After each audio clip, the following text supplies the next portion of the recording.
Welcome to the Thriving Farmer Podcast. I'm your host, Michael Kilpatrick. Our mission is to inspire, educate, and celebrate sustainable farming. We believe that you can build a profitable, sustainable farm that gives you true farm freedom. Join us as we talk to farmers, innovators, educators, and entrepreneurs to glean their top takeaways in business and life.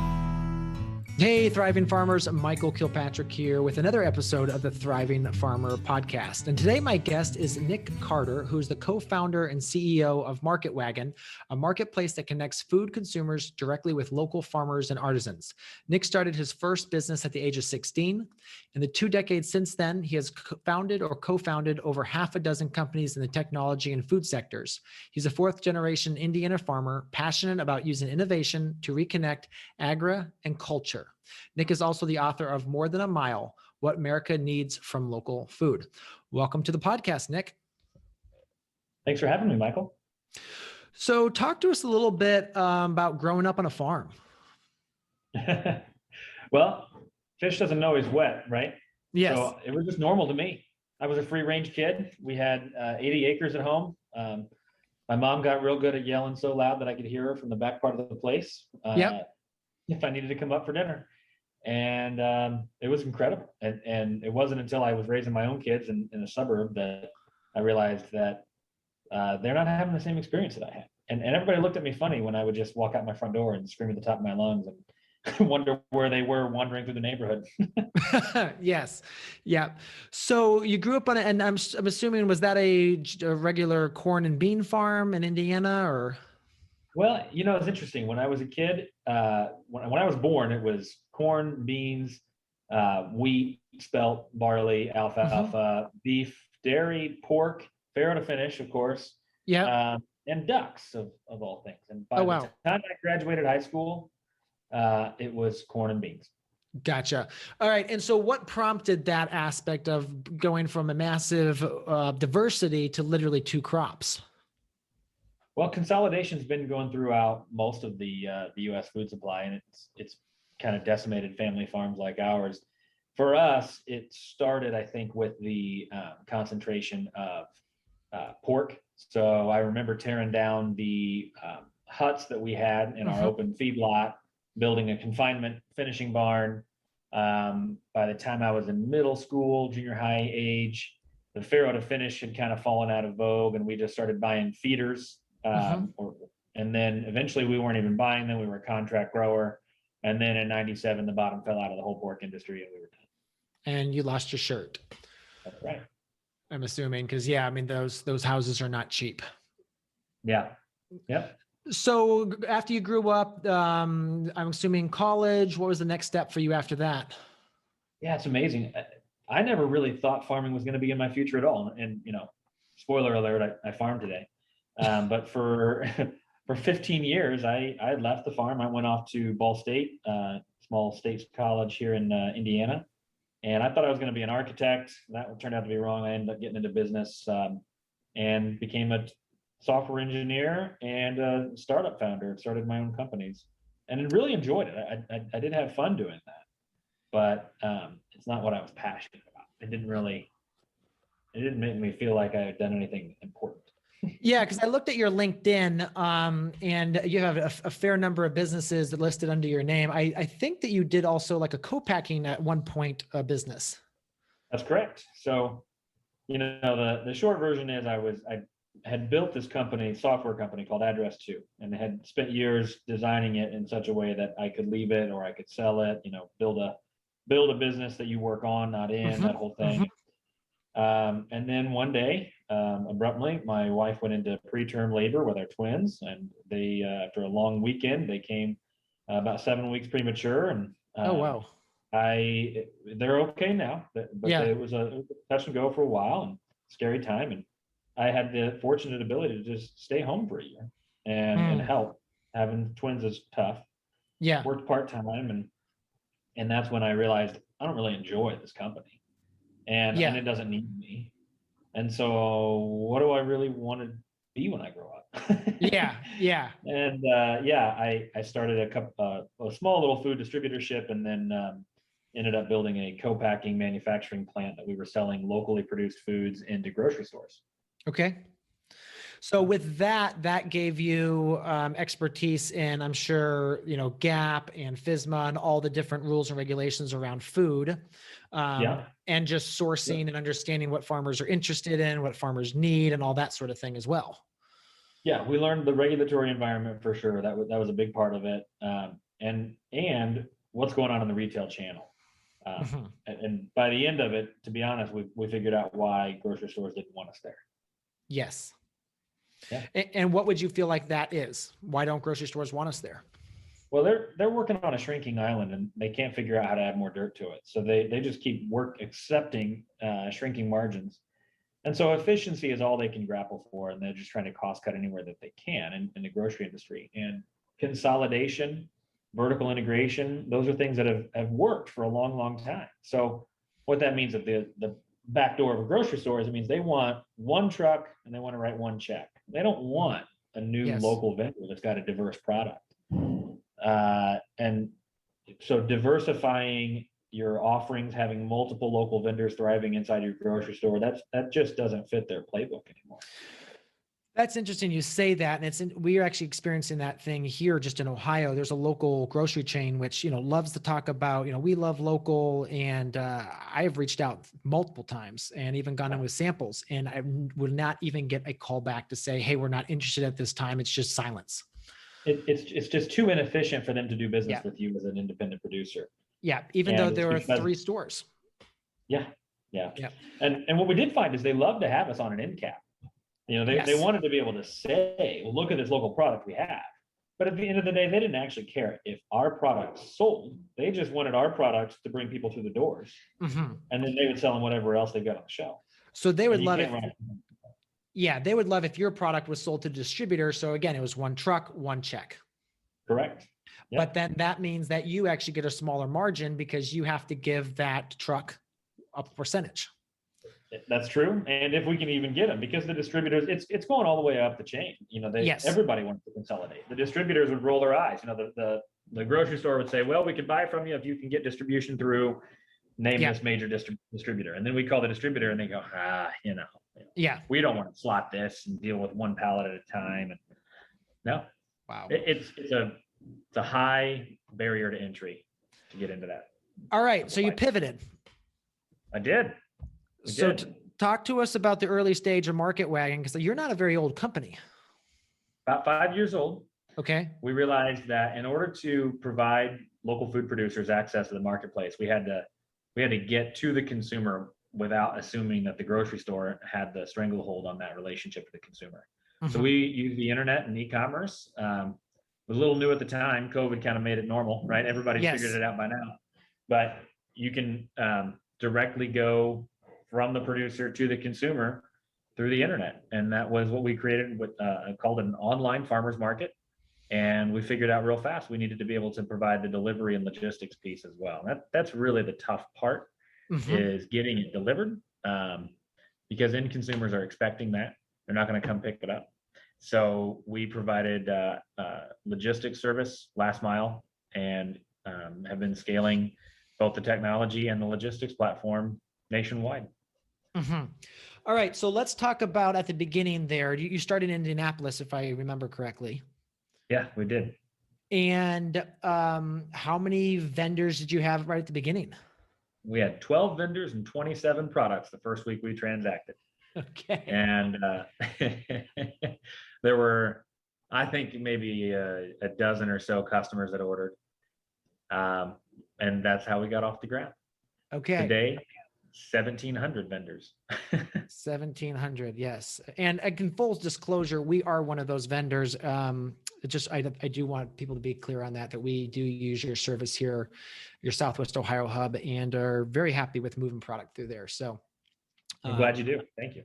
Yeah, it's I think you guys actually reached out to us with an ad. Basically, I think the ad was like farmers and artisans you're looking to sell online. So you're advertising for both customers and the vendors online.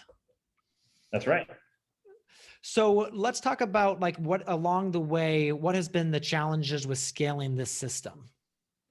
Well, whether it's local food or supermarket food, there's a few things that just don't change. And one of those is what the consumers are wanting in terms of not just qualities, but mix, right? We figured out that if we want to have a thriving market, if we don't have fluid milk, we can't do it. And so, or it becomes really difficult. So we had a lot of really insightful conversations with vendors early on. We'd have a pork vendor here in Indianapolis, and he was saying, how can I sell more pork on Market Wagon? And I said, find us a fluid milk vendor.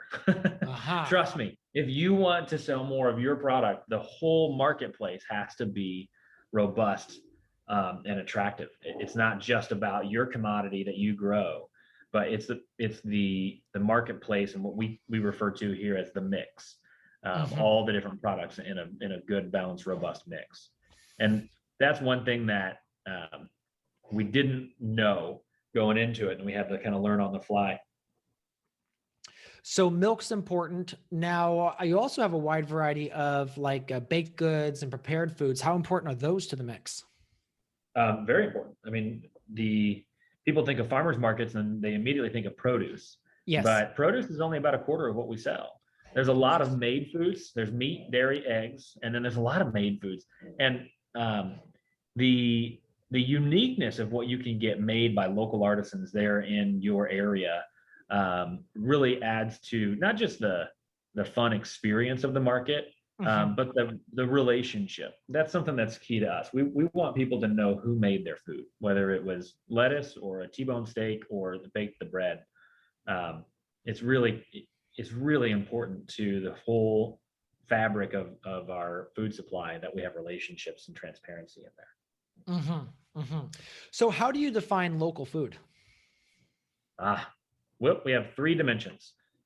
Pretty simple. One's geography. Everybody thinks about geography, right? And the way we manage geography on Market Wagon is, as you well know, you've got to get the stuff to us, and only on a 36-hour notice. So that is a natural limiter. No, we can't bring Georgia peaches into Southwest Ohio. You can't make it there. The logistics don't work on a just-in-time basis. So that naturally limits the geography. The next one is actually relationship. So it is proximity to the value chain. So if I'm in Indiana, we've got a big tomato canning facility here, Red Gold. That's a local company to us. I mean, I could probably drive 40 minutes and I'm at the Red Gold canning factory. But if I wanted to ask somebody what variety tomato this was or what weed management practices were used in the field, nobody knows.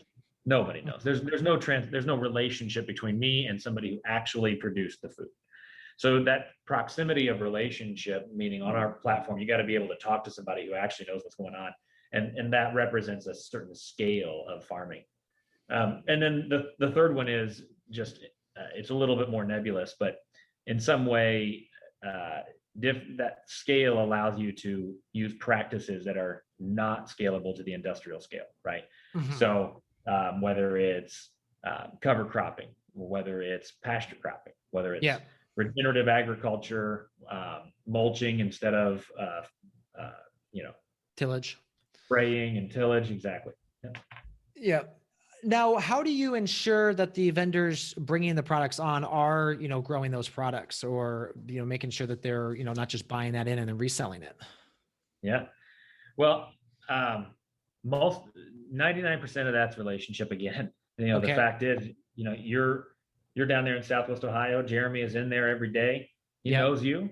He recognizes you. And one thing that I found is very few humans will look another human in the eye and lie to them, right? Yeah. So once you know the people that you're transacting with, a lot of those things go away. But there still have been some people who have tried to sneak in. Yeah. And at the end of the day, the worst case scenario is when the customer discovers it, but we do have customers that will let us know, by the way, there was a PLU sticker on this. Yeah, that's not good. Vendors know, farmers know, it's a community, right? So other vendors will be able to know and recognize, hey, this guy's he doesn't grow that stuff. And we take pretty swift action on that. It's been very, very few times that's ever happened among the over almost 2,000 vendors we now work with. I can count on hand the number of times we've had that as an issue come up, because it's just too difficult to come in and deceive the way that we run this operation. Yeah. So what does your current role at Market Wagon look like? Because I believe you recently went for some funding. And so now obviously you're trying to scale and grow the company. Where are you focusing your time? Yeah, funding is one of those necessary evils. COVID gave us a massive opportunity to bring this local food community to everywhere in the U.S., but that growth costs, right? So I spend a lot of my time, um, in terms of the company's scale now. I haven't driven a delivery route in a couple of years. Yeah. Um, I manage the just kind of the strategy and direction of where we're headed. Mhm. Um, once you get bigger, all of these small problems get amplified, and there's some really unique challenges that we have to try and solve. But they're no different than what they were when we were smaller. They're just more amplified. The same thing we talked about it just a few moments ago. The mix, is the mix Mhm. healthy or not? Well, now we're at a large enough scale that we have enough data that we can see it in the macro level and start reacting to that. But I have to make sure that we've got the people who are talented enough to see that, Yeah. recognize it, and then work the problem, right? Go where the problem is at and find a solution. So, okay, so let's talk about that for a second because I love data and we wouldn't be in business without crunching our own data. But it sounds like you have enough data now that you could look at a marketplace and say, oh my gosh, we are approximately 200 units of vegetables or 200 units of X short of where we should be to make this a good mix. So we need to go out and find vendors that have X product to fill those 200 units. That's exactly right. Yeah, that's what we do. So, and by doing that, and when we do that, our mission, we have a mission statement at Market Wagon. It's to enable food producers to thrive in their local and regional markets. Yeah. When we identify that, we're able to realize, oh, every producer that's driving in here and every producer that's participating in this market could be getting more business if we go find the next zucchini farmer, or if Yeah. we can help this other producer over here to get better photos on their products so that they convert Yep. better on the website. If Yep. we do that, we help everybody thrive. This isn't just a matter of making Market Wagon bigger, but by doing all of those little fine tuning, you know, we make everything better for all the farmers involved. So how do you get vendors to take better photos? I'll tell you when I figure it out. We should talk then. Yeah. We actually so we have a little tiny setup we now use that just basically it's a standard set. And we've got our lights set up and we have an iPhone 12 Pro that's basically exclusively for video and photos on the farm. And we pump out brand new, awesome. Well, they're decent. They're not great, but they're decent. So the stuff looks, at least it causes stuff to sell. So I don't know, they must be good enough that the people want to buy. Yeah. So, hey, thriving farmers, where are you on your thriving farmer journey? So if you go to our website, growingfarmers.com, you can click on the assessment button and that will take you to a form, ask you a few different questions, and that will help you figure out where you are on the 5-stage thriving farmer journey. And what that does then is kicks you a customized PDF that gives you resources to know exactly what to focus on next in your business to go to the next level. So go to growingfarmers.com and click on the assessment. Okay, so that's awesome. Now let's talk a little bit about your growth too, because you guys have scaled in the last year, you guys have scaled really rapidly. What's your and obviously I know it's obviously some proprietary stuff that's going on in there, right, too. But when you're thinking about a new market, obviously you said you have to have milk. How are you kind of like opening, and let's say you wanted to go to Portland, and probably Portland is may not a good market for you because there's probably a very saturated local community and maybe that your service wouldn't be as needed there. But kind of what's your thinking behind going into a new market? Yeah, we identify new markets. Typically they're adjacent. So we wouldn't just, skip across the country and go to Portland right now. We would like to open an adjacent market because when we opened in Southwest Ohio, you're right, we did some advertising and reach out, but also a lot of people had already known about us. I've been active in Farm Bureau. I speak around at different state Farm Bureau conventions. And so news travels that direction. And we like some of that virality. When we go in, it's about a 6-week process. We have to identify space. We have to hire a person to run it. We have to recruit drivers, and we also have to recruit the vendors. Yeah. Starting out with the vendors, like I said, it's referrals, word of mouth, and then we do also try to identify the ones that we can find pretty easily on the internet that are already transacting locally. And we don't want to own, you mentioned Portland. We don't think of ourselves as going in and taking over the local market. Everything we bring is additive. Yes. People don't buy from us instead of the farmers market. They don't cancel their CSA subscription in order to buy from us. Everything that we're bringing is additive. It's people whose lifestyle doesn't fit going to a farmer's market, but they wish they could buy that way. And just, they got soccer on Saturday instead, or they don't know what a CSA means, right? And so but they'll order online, and we can try and bring this to more of a consumer friendly e-commerce grocery experience. And it's very much additive to the local food community. So there is nothing like this in Portland. And even though Portland has a robust local food supply chain, we can expand their penetration into the consumer market by bringing our service there. And we'll go there, and we can easily identify who's already thriving as a local food supplier. And we bring this additive service on top of that. Very cool. So then you must know exactly who your ideal customer is. Because it sounds like they're not the person who's already got their CSA share, or maybe they do have a CSA share, but they want to get a few other things and they like the convenience of having it dropped off on their doorstep. Yeah, exactly. Interesting. So let's talk about, I think you're in this area, you've got the thing. Do you envision like even working even more closely with farmers, like starting to talk to them like in the wintertime, like, hey, we noticed this gap in our marketplace. We'd love someone to start producing that kind of products. Yeah, there's going to be, as we evolve in the future, we will be doing a lot more forecasting for our farmers. We may, this is experimental. We may not do this, but we may get into capital and creative financing, right? Okay. I farm myself, right? And every December I lay out at $800 or $900 in seed alone, and I'm buying up all my row covers, and I'm buying inputs, and we may create opportunities to partner with farms on a much deeper level in order for us to have a known and predicted supply. And there again, just going back to our mission statement, enabling food producers to thrive.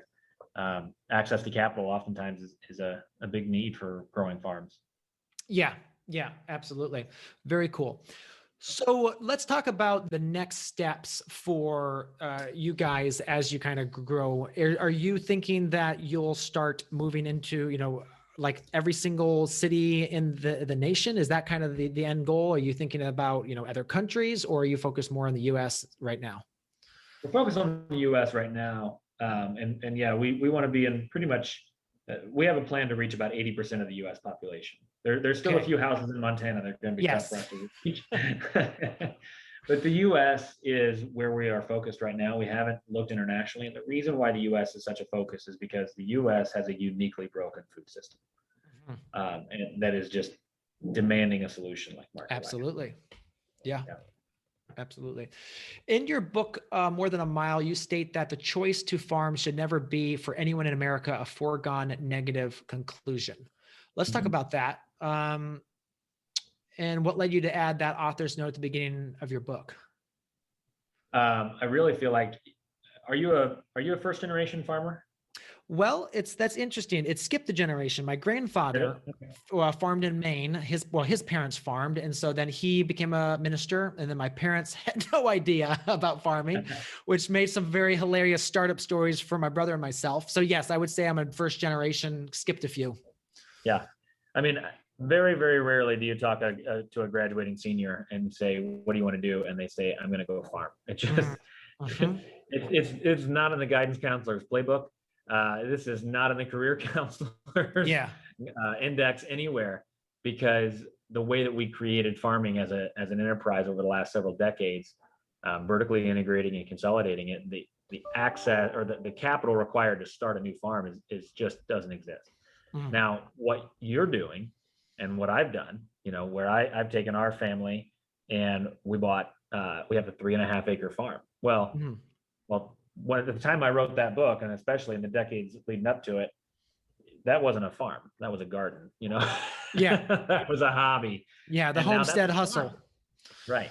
Now it's a farm. And I mean, I think to answer your question more pointedly, the reason I wanted to write that in the book is because when I turned 18, there was not a single person in my life who was saying, but maybe do you want to farm? It was not an option. My dad barely made an income off of the farm.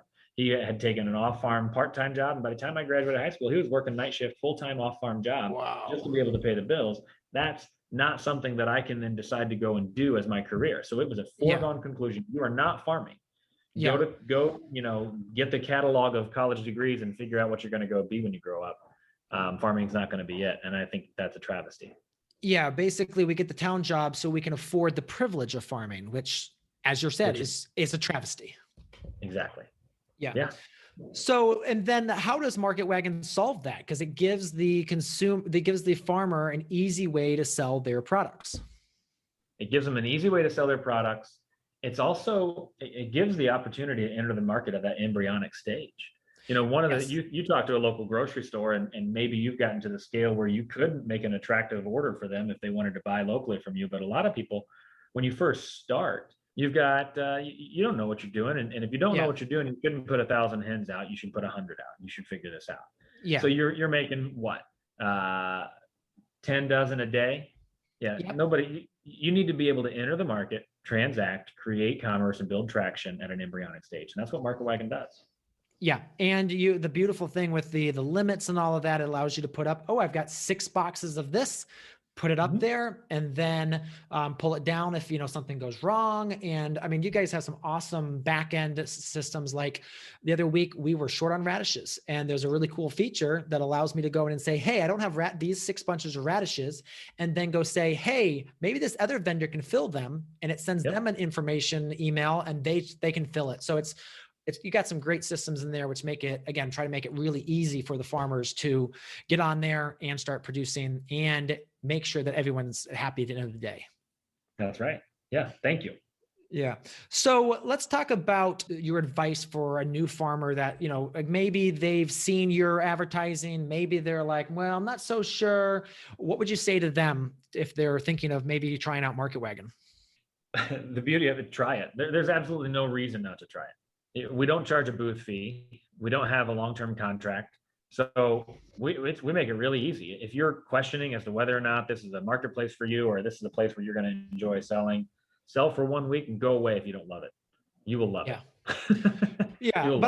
But I would say to that is it's going to take a little bit of time to build traction. So, we started with, I think when we started, we only had mushrooms, and, we went, even though sometimes there was only a couple of boxes, because again, it's brand new in the marketplace. People really don't know what to do with specialty mushrooms. We're finding out. So we have to really educate them. But now, I mean, it's a part of our business that we're like, we can't drop it because it's big enough. Yeah. And even though you guys do take a percentage of that, we're well willing to give up that percentage because you allow us to reach, what is it in our area? I think it's like 16 counties. Yeah. Which I don't want to put drivers on the road to reach all 16 counties. Yep. And now we even are actually having you guys do fulfillment for us. So we just drop off the bins and then your people pack it. So it's a very quick process for us. So that even saves us more time. So that's great. That's a nice feature. And again, what it allows us to do is we're starting to think about, do we need to enter more marketplaces because we have the capacity? So we're kind of running the numbers internally to see if that makes sense. But so what's next? Obviously you're scaling Market Wagon. Do you sleep? I mean, do you have any hobbies? I sleep on the weekends. I've been pretty disciplined to take Sundays off. I've always have. I believe. I think we're created to rest in a cycle every 7 days. Yes. And so I make sure to try and do that. I mean, there's obviously times when it doesn't work out that way, but that's when I rest. So 6 days out of the week, I bust it pretty hard. I really do. And I like it. I like what I do. My hobby is also work. My hobby is farming. But you know what you asked, what's the job look like for me these days as CEO of Market Wagon? I sit behind a desk way too much. Yeah. Or I'm on the phone. And so there is something therapeutic when you get to go home and get your hands dirty. And bust your knuckles, trying to get a PTO shaft hooked up to an old Ford 8N. But that's what I do for fun. Okay. Now your farm, is that which is like mixed vegetables? So I've been, my family's farm is mostly vegetables. Yeah. We do a lot of sweet corn, tomatoes, zucchini, peppers, cucumbers, and green beans. The selection of produce that we have, it doesn't include any lettuce because we sell most of our stuff at an unmanned honor system farm stand that doesn't have any Okay. refrigeration. So we picked our crops based on what could I sit out on a table by the roadside and it won't go bad after 24 hours. Gotcha. And so that's how we picked our crops. And then we have a small laying hen or laying flock of about 400 laying hens. We sell eggs out there at that farm stand with a little solar powered refrigerator. Cool.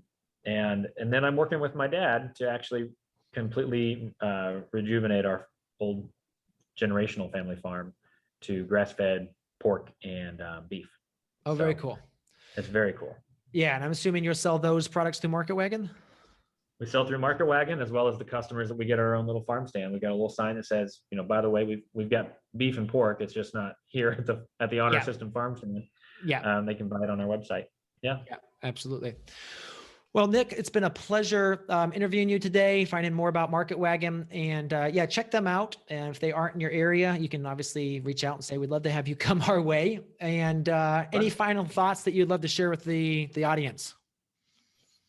If you've never done it before, grow food.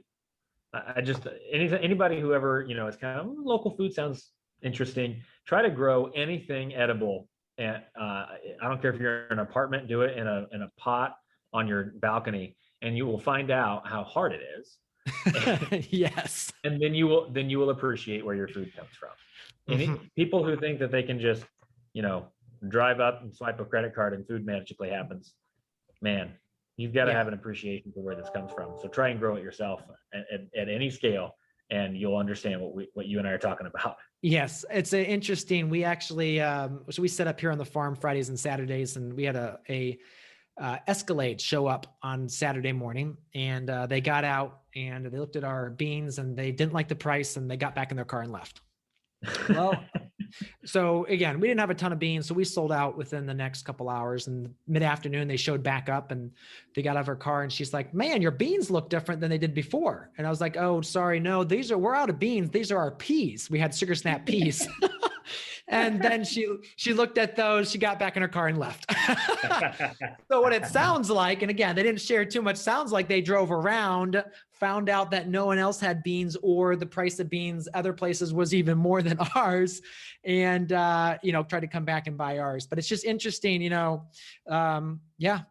it's food is not easy to produce. But I think that even harder than producing the food technically is marketing that food.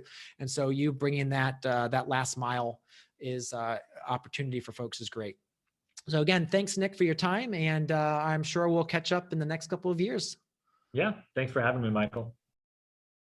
Hey, Thriving Farmers, have you checked us out on YouTube lately? We have a bunch of new content there, including a few rants by me. I want to tell you, you don't want to miss them. I actually go rant about, some of the problems I see in our space and some of the challenges I see farmers facing. So go check that out. We've got instructional videos over there as well.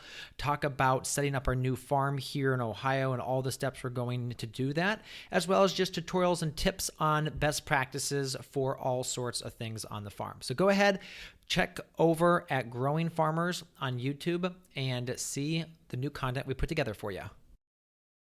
So there you have it, another episode in the books. So I'd love if you would hop on over to iTunes and leave us a rating and a review. Those mean everything to us. We love to hear what you're thinking. If you have a podcast guest that you can recommend, please pop on over to the Thriving Farmer Podcast website and leave us a review. That's thrivingfarmerpodcast.com.